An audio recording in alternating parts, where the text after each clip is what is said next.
Olá, meu irmão e minha irmã, sejam bem-vindos ao canal Amados pela Imaculada. Seja bem-vindo à nossa 24ª aula. Hoje nós iremos meditar dos pontos 226 ao 248. Vamos dar início, então, pedindo a proteção da Santíssima Virgem e invocando a Santíssima Trindade. Em nome do Pai, do Filho e do Espírito Santo. Amém. Vinde, Ave Maria, cheia de graça, o Senhor é convosco. Bendita sois vós entre as mulheres, e bendito é o fruto do vosso ventre, Jesus. Santa Maria, Mãe de Deus, rogai por nós, pecadores, agora e na hora de nossa morte. Amém. Vinde, Espírito Santo, vinde por meio da poderosa intercessão do Imaculado Coração de Maria, vossa amadíssima esposa. Vamos dar sequência à leitura dessas aulas e depois a gente volta a comentar com vocês, ok? Capítulo 8. Práticas particulares dessa devoção. Artigo 1. Práticas exteriores. Se bem que o essencial dessa devoção consista no interior, ela conta também práticas exteriores, que é preciso não negligenciar, tanto porque as práticas exteriores bem feitas ajudam as interiores, como porque relembram ao homem que se conduz sempre pelos sentidos o que fez ou deve fazer. Também porque são próprias para edificar o próximo que as vê, o que já não acontece com as práticas puramente interiores. Nenhum mundano, portanto, critique nem meta aqui o nariz, dizendo que a verdadeira devoção está no coração, que é preciso evitar exterioridades, que nisso pode haver vaidade, que é preferível ocultar cada um sua devoção, etc. Respondo-lhes com meu mestre: assim brilhe a vossa luz diante dos homens, para que vejam as vossas obras e glorifiquem vosso Pai que está nos céus. Mateus 5,16. Não quer isto dizer, como observa São Gregório, que devemos fazer nossas ações e devoções exteriores para agradar os homens e daí tirar louvores, o que seria vaidade, mas fazê-las às vezes diante dos homens com o fito de agradar a Deus e glorificá-lo, sem preocupar-nos com desprezo ou louvores dos homens. Citarei apenas abreviadamente algumas práticas exteriores, que não qualifico de exteriores, porque sejam feitas sem interior, mas porque contém qualquer exterioridade e para distingui-las das que são estritamente interiores. Parágrafo 1. Consagração depois de exercícios preparatórios. Primeira prática.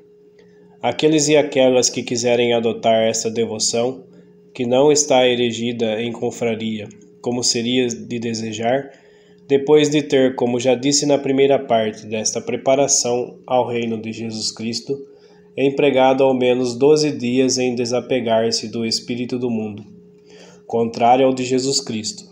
Dedicarão 3 semanas a encher-se de Jesus Cristo, por intermédio da Santíssima Virgem. Eis a ordem que poderão observar.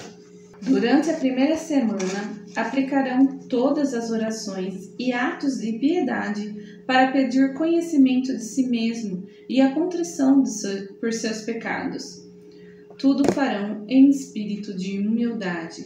Para isso, poderão, se quiserem, meditar sobre o que ficou dito sobre o nosso fundo de maldade e considerar-se nos 6 dias desta semana como uma lesma, um sapo, um porco, uma serpente, um bode, ou então essas 3 palavras de São Bernardo.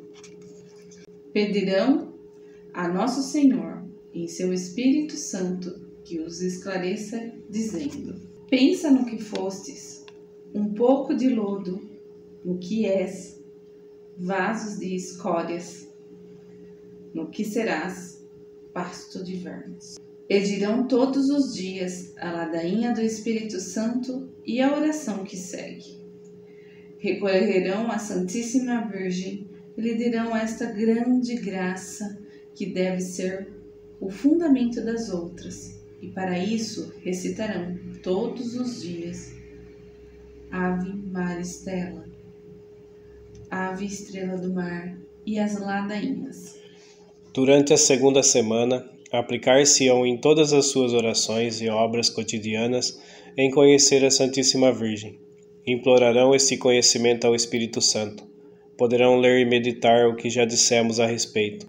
Recitarão, como na primeira semana, as ladainhas do Espírito Santo, o Ave Maris Stella, e mais um rosário todos os dias, ou pelo menos o terço nesta intenção. A terceira semana será empregada em conhecer Jesus Cristo.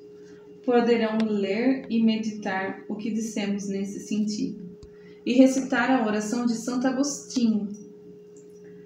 Poderão, com o mesmo santo, dizer e repetir centenas de vezes por dia: Senhor, que eu vos conheça. Ou então: Senhor, fazei que eu veja quem sois. Como nas semanas precedentes, recitarão as ladainhas do Espírito Santo e o Ave Maris Stella, ajuntando as ladainhas do Santíssimo Nome de Jesus. Ao fim dessas 3 semanas, confessar-se-ão e comungarão na intenção de se darem a Jesus Cristo, na condição de escravo por amor, pelas mãos de Maria. E depois da comunhão, que cuidarão de fazer conforme o método que segue. Recitarão a fórmula da consagração, que se encontra também adiante. Será necessário que a escrevam ou mandem escrever, se não estiver impressa, e a assinem no mesmo dia em que a fizerem.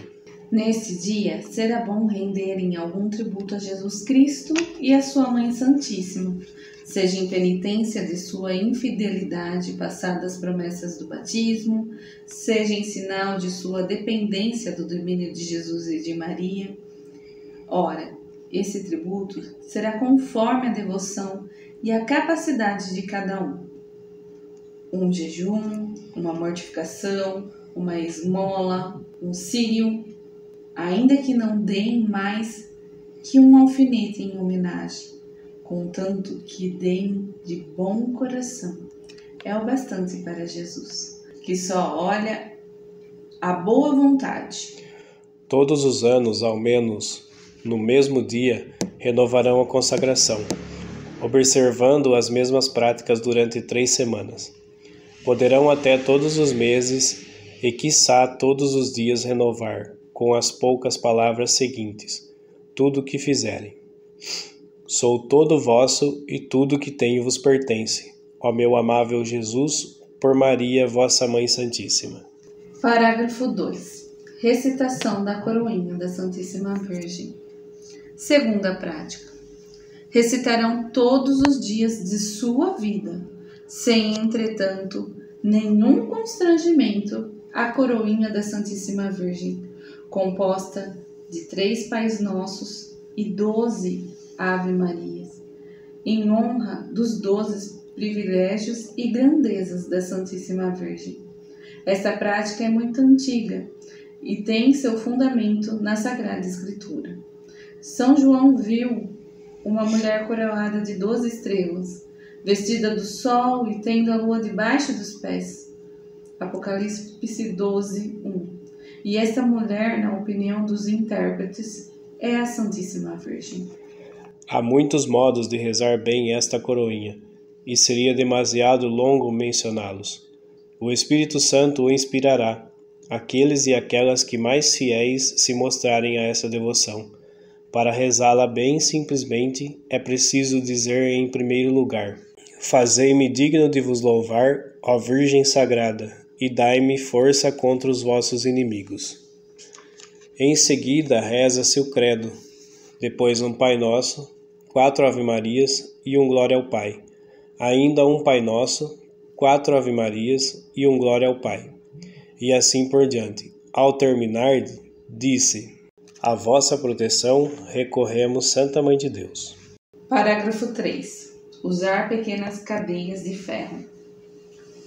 Terceira prática. É muito louvável, glorioso e útil aqueles e aquelas que assim demonstrarão ser escravos de Jesus e Maria. Trazer como sinal de sua amorosa escravidão pequenas cadeias de ferro, bentas com uma bênção especial. Essas demonstrações exteriores não são, na verdade, essenciais e uma pessoa pode bem se dispensar, embora tenha abraçado esta devoção. Não posso, contudo, esquivar-me a louvar aqueles e aquelas que, depois de terem rompido as cadeias vergonhosas da escravidão do demônio, a que os tinha arrastado o pecado original e talvez os pecados atuais, se entregaram voluntariamente à gloriosa escravidão de Jesus Cristo e com São Paulo se gloriam de estar acorrentados por Jesus Cristo, com correntes que, embora de ferro e sem brilho, são mais gloriosas e mais preciosas que todos os colares de ouro dos imperadores. Nos tempos de outrora, era a cruz o que havia de mais infamante.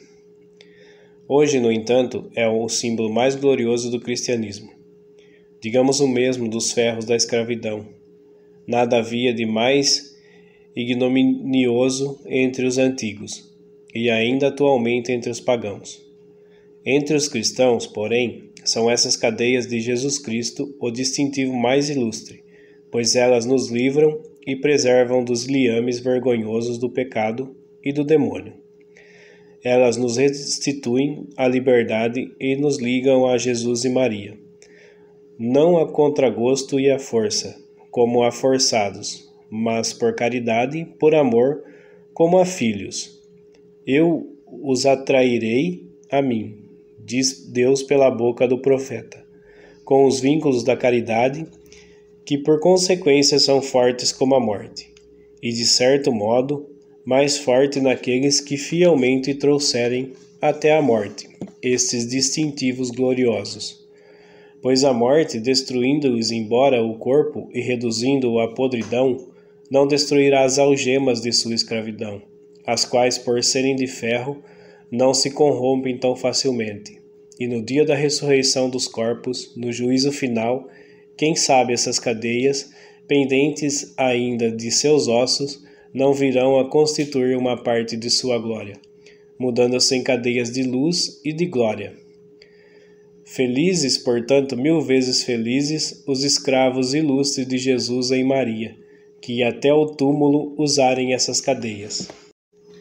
Eis os motivos por que se usam essas cadeiazinhas. Primeiro, relembram aos cristãos os votos e os compromissos do batismo, a renovação perfeita das promessas batismais que ele fez por esta devoção, e a estrita obrigação em que está de se conservar fiel. O homem, porque se deixa levar mais pelos sentidos do que pela fé pura, esquece facilmente suas obrigações para com Deus, se não tiver algo que lhe as traga à memória. Por isso, essas pequenas cadeias servem para lembrar ao cristão aquelas cadeias do pecado e da escravidão do demônio, de que o santo batismo o livrou, e a dependência que neste sacramento voltou a Jesus Cristo, e a ratificação dessa dependência, feita ao renovar os seus votos. E um dos motivos por que tão poucos cristãos pensam nas promessas do santo batismo e vivem com tanta libertinagem, como se nada houvesse prometido a Deus, como se fossem pagãos, é não trazerem nenhuma marca ou distintivo exterior que disso os relembre. Segundo, mostra que ele não se envergonha de ser escravo e servo de Jesus Cristo, e que renunciou à escravidão funesta do mundo, do pecado e do demônio.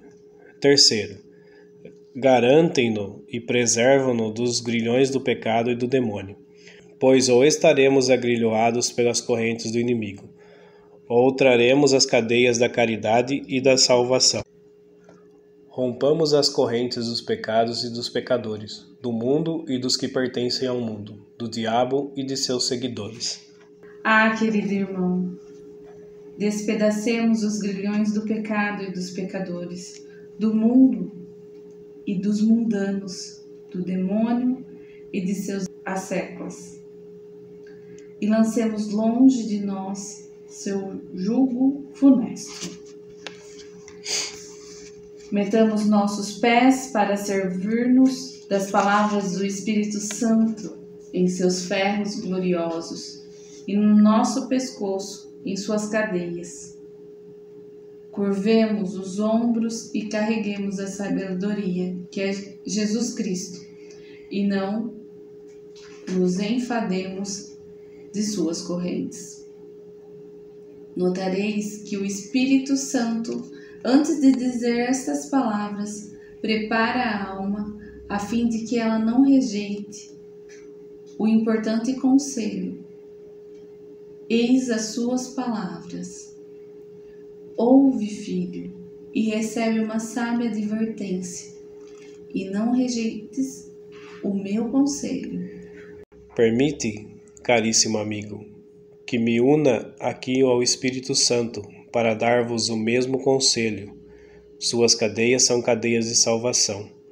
Jesus, pendente da cruz, deve atrair tudo a si, e tudo de bom ou mau grado será atraído. Do mesmo modo, ele atrairá os réprobos pelas correntes de seus pecados, para acorrentá-los como forçados e demônios à sua ira eterna e à sua justiça vingadora. Nos últimos tempos, porém, atrairá especialmente os predestinados pelas cadeias da caridade. Esses amorosos escravos de Jesus Cristo, ou acorrentados de Jesus Cristo, podem usar suas cadeias ou ao pescoço, ou no braço, ou na cintura, ou nos pés. O padre Vicente Carrafa, sétimo geral da Companhia de Jesus, falecido em odor de santidade no ano de 1643, usava como sinal de sua servidão um círculo de ferro nos pés e dizia que lamentava não poder arrastar publicamente os grilhões. A Madre Inês de Jesus, a quem já referimos, trazia sempre uma corrente de ferro na cintura. Outros a usaram ao pescoço, em penitência pelos colares de pérola que costumavam usar no mundo. Outros a usaram no braço, para se lembrarem, no trabalho manual, que eram escravos de Jesus Cristo. Parágrafo 4. Devoção especial ao mistério da encarnação. Quarta prática. Terão uma devoção especial pelo mistério da encarnação do Verbo, a 25 de março, que é o mistério adequado a esta devoção, pois que esta devoção foi inspirada pelo Espírito Santo. Primeiro, para honrar e imitar a dependência em que Deus Filho quis estar de Maria, para a glória de Deus, seu Pai, e para a nossa salvação. Dependência que transparece particularmente neste mistério, em que Jesus Cristo se torna cativo e escravo no seio de Maria Santíssima, aí dependendo dela em tudo. Segundo, para agradecer a Deus as graças incomparáveis que concedeu a Maria, principalmente por tê-la escolhido por sua mãe digníssima. Escolha feita neste mistério. São estes os dois fins principais da escravização a Jesus Cristo e Maria. Peço-vos notar que digo ordinariamente, o escravo de Jesus em Maria, a escravização a Jesus em Maria. Pode-se, é verdade dizer, como muitos já o disseram até aqui, o escravo de Maria, a escravidão da Santíssima Virgem. Creio, porém, que é melhor dizer, escravo de Jesus em Maria, como aconselhava Tronson, superior geral do seminário de São Sulpício, o qual era conhecido por sua rara prudência e grande piedade.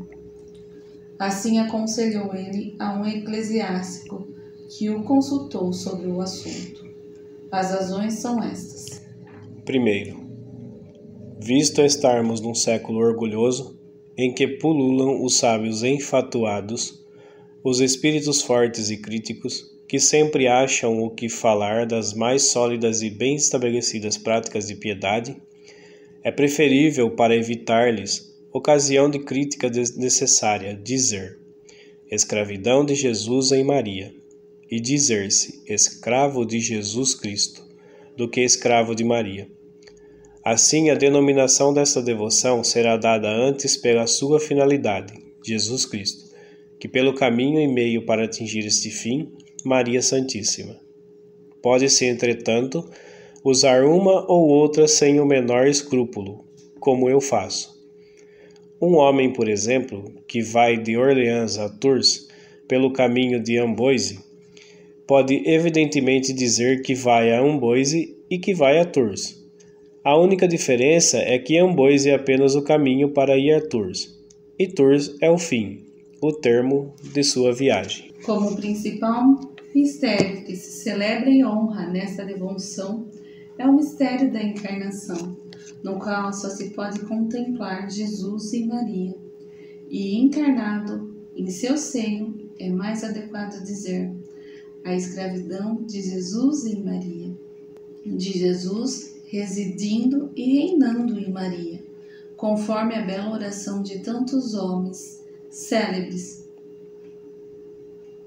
Ó Jesus, vivendo em Maria, vinde e vivei em nós, em vosso Espírito de santidade.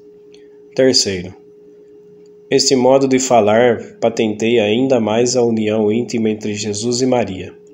Tão intimamente estão unidos que um é tudo no outro. Jesus é tudo em Maria e Maria é tudo em Jesus. Ou melhor, ela já não existe, mas Jesus somente nela. E antes se separaria do sol a luz do que apartar Maria de Jesus. É assim que se pode chamar Nosso Senhor, Jesus de Maria, e a Santíssima Virgem, Maria de Jesus. O tempo não me permite deter-me aqui para explicar as excelências e as grandezas do mistério de Jesus vivendo e reinando em Maria, ou a encarnação do Verbo. Contento-me, por isso, em dizer em 3 palavras que é esse o primeiro mistério de Jesus Cristo, o mais oculto, o mais elevado e o menos conhecido. É nesse ministério que Jesus, em colaboração com Maria, em seu seio, e por isto chamado pelos santos, sala dos segredos de Deus, escolheu todos os eleitos, que foi nesse ministério que ele operou todos os mistérios subsequentes de sua vida, pela aceitação deles.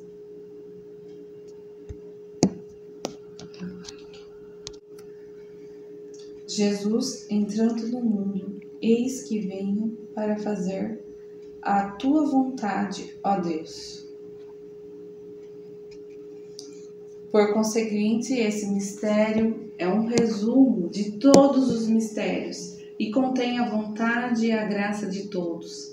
Esse mistério é, enfim, o trono da misericórdia, da liberdade e da glória de Deus.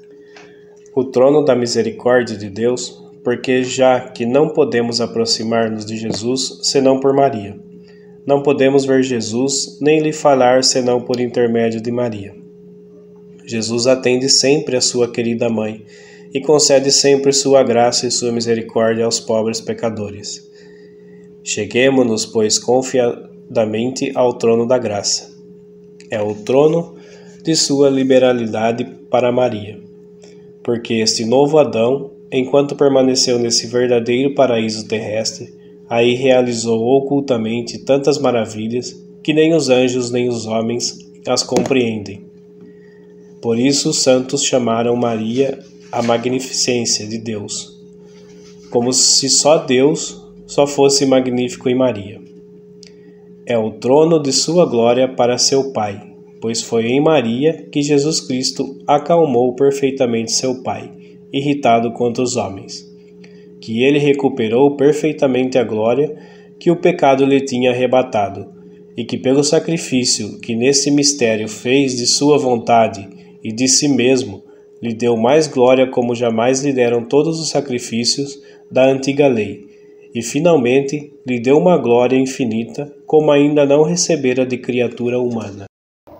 E hoje vamos falar um pouquinho das práticas exteriores, né? Aqui está falando todo o resumo da consagração em si, das orações que vocês já estão fazendo, das orações que nós já colocamos, algumas nós vamos subir ainda, para dar sequência nessa última semana. Então, nós estamos chegando à reta final. Que alegria para nós, para você ter essa conquista, né? E, assim, as práticas exteriores não servem para ser vaidade. Você usar a sua cadeirinha, usar o seu terço. O que acontece? Não é por vaidade, porque eu sou melhor que ninguém, porque eu sou mais que ninguém. Não. Essa cadeirinha serve para me lembrar o quanto que eu sou dela e ela é minha. O quanto isso é importante para mim. Se eu esqueci de rezar o terço, eu olho para a cadeirinha, esqueci. A hora que eu vou escovar meu dente, eu já lembro. Não esqueci de rezar o terço. Volto lá e faço a oração. Então isso que é importante. Não é para servir de vaidade. E outra, como eu já disse anteriormente, não quer dizer que porque nós usamos, nós não somos pecadores. Nós somos pecadores, como todo mundo. Só que essa cadeirinha nos faz olhar e termos horror ao pecado,